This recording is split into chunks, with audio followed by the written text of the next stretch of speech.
7 months ago, I attended a college preview day. As I walked into the registration room, no one greeted me. It was as if they were waiting for someone to come in behind me. After what seemed like ages, one of the students working at the registration table asked if she could help me, as if I were lost. When I told her that I was there to register, her face reflected the embarrassment that we both felt. She quickly ushered me into a room full of other young people, excited about the day that lay ahead. I was met by leaders that kept looking behind me. One finally asked me if I were there with my son or my daughter. "It's just me," I told him. "I'm the student." What a day. I was so intimidated, so afraid, so embarrassed, and felt like I could not connect with these people because I was older. After listening to my speech, I hope that you will seek out friendships from multiple generations, realizing how enriching these relationships can be, and that you will be rewarded for your efforts in ways you have never considered. And when you see someone like me walk into a registration day, please greet me. So can you see me as your friend? As your confidant? As a teammate? Or do you see me as someone's mother, a superior, an old lady? As I approached the half-century mark, the future took on a different appearance than it had in the past. Several of my friends were still coasting along in careers that they'd had for 25 years, content to retire from that very same job. There were a few of us that wanted to challenge the status quo and push ourselves into new opportunities. For some of us, it was not a choice. A marriage had ended, a spouse had passed away, family dynamics had changed. My change was driven by a challenge. The Lord had been stirring my husband and I up to finish what He had started in our lives, even before we were married. We had put our desire to living dangerously for Him in a box on a shelf in the back of our closet. And we had lived this safe, predictable life, raising our 3 children, serving in the local church, and doing what safe people do. When our last child graduated last year, we knew it was time to take that box down, give it to God, repent, and allow Him to use us for His glory. We were very certain that part of that plan included me returning to school to increase my marketability and my knowledge. We were open to going wherever the Spirit directed. The scariest part of returning to school was the uncertainty of my abilities. Could I keep up? Were my skills sharp enough? Would I be all alone and feel alienated as I stepped back into the halls of academia? Would there be anyone to travel the journey with me, like I'd had the first time I was in these halls? Those people were crucial to my success. As I checked out college campuses, the student population was a bit intimidating.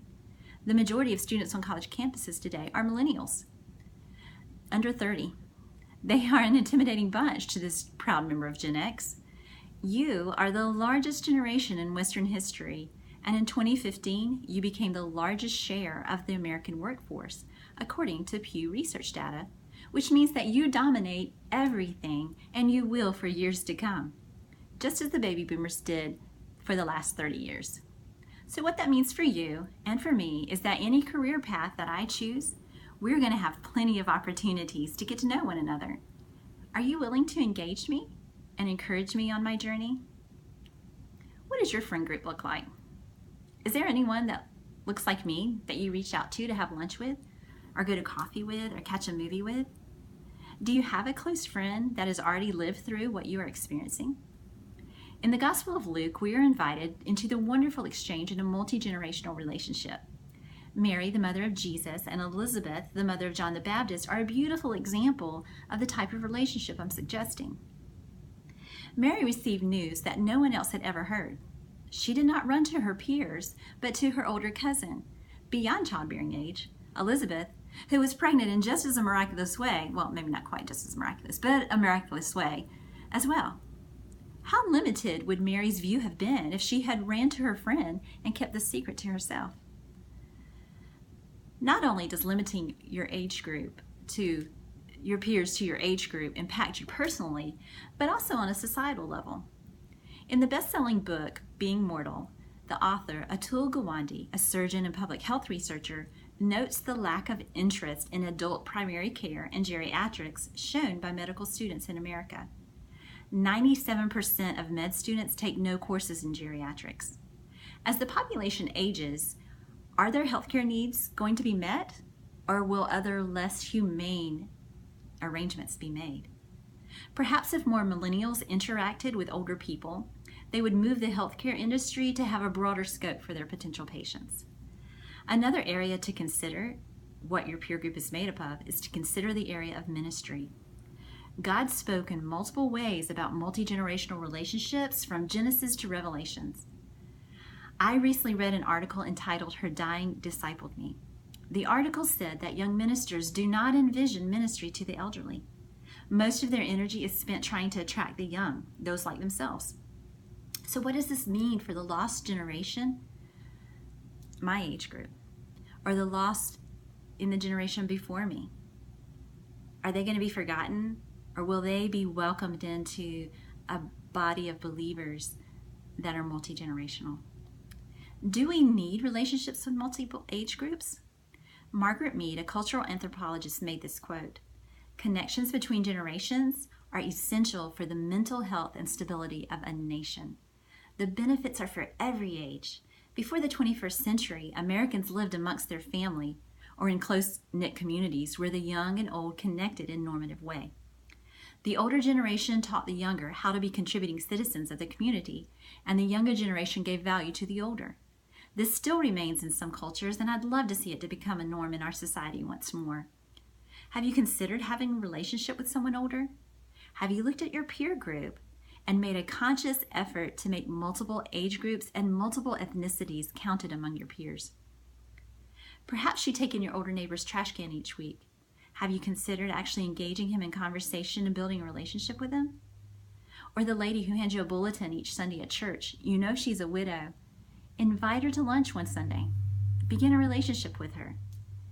Begin making connections with people older than you are for your own well-being.